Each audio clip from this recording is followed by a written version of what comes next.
Hello and welcome to another segment of the Can Indian channel.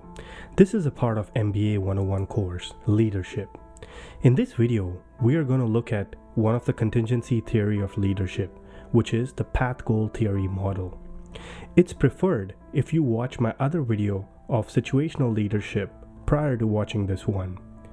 This reason I ask you is because both models are very similar, except the situational leadership has a structure to the model which makes it easier to grasp.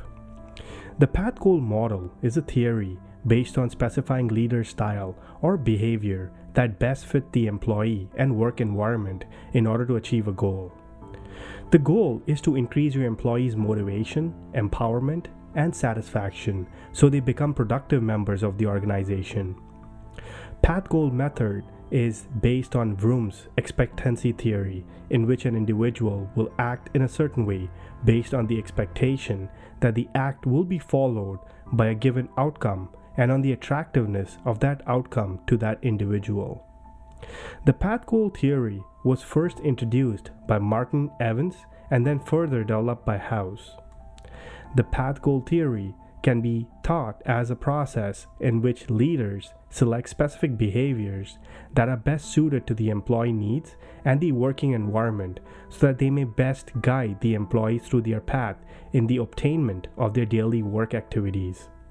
Now remember situational leadership? They had some specific areas of how it's explained. The path goal leadership, the nomenclature of some of the explanation is different. So let's go back to the path goal theory model. While path goal theory is not a detailed process, it generally follows these basic steps. Number 1, determine the employee and environmental characteristics. Number 2, select a leadership style. Number 3, focus on motivational factors that will help the employee succeed. Employees interpret their leader's behavior based on their needs, such as the degree of structure they need, affiliation, perceived level of ability, and desire for control. For example, if a leader provides more structure than what they need, they become less motivated. Thus, a leader needs to understand their employees so they know how to best motivate them. Overcoming obstacles is a special focus of path goal theory. If an obstacle becomes too strong, then the leader needs to step in and help the employee select a path to work around it. The independent variables of path goal theory are the leader's behavior. The leader adjusts his or her style of behavior to the employee and task characteristics so that the employee's motivation is to excel at their goal. House and Mitch defined 4 types of leadership behavior or styles: directive, supportive, participative, and achievement.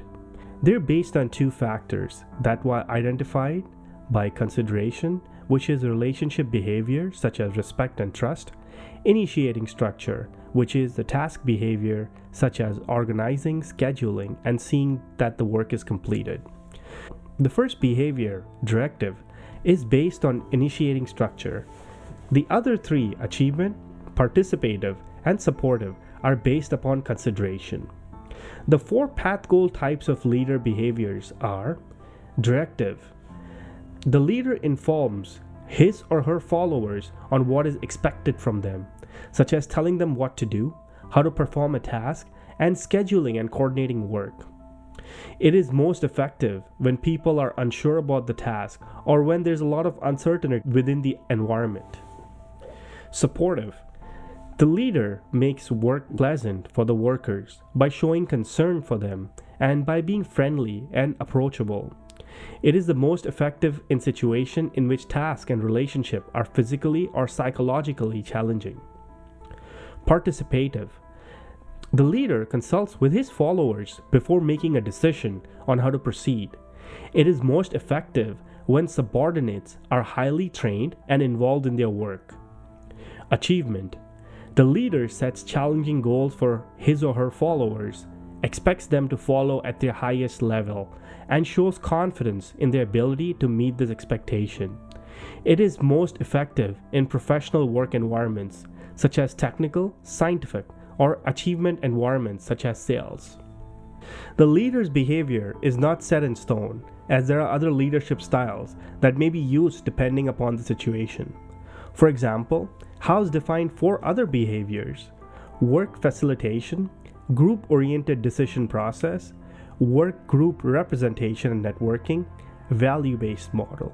Now, every model frameworks can be best understood if you associate an example with it.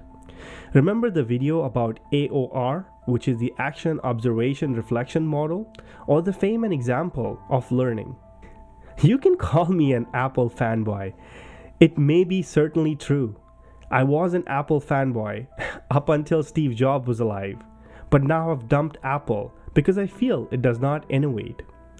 Going back to Steve Jobs' example, watch a video on Steve Jobs on YouTube when he's trying to come up with an operating system for the Macintosh. Remember, Steve Jobs is not an engineer, not a programmer, nor is he a project manager. He basically has little knowledge about how coding works, but he had a vision of creating the best operating system. He hired the best people in the world, got them in a room together, stepped on a pedestal, and stated, "We need to create a product that catapults Macintosh as a leader in an operating system world."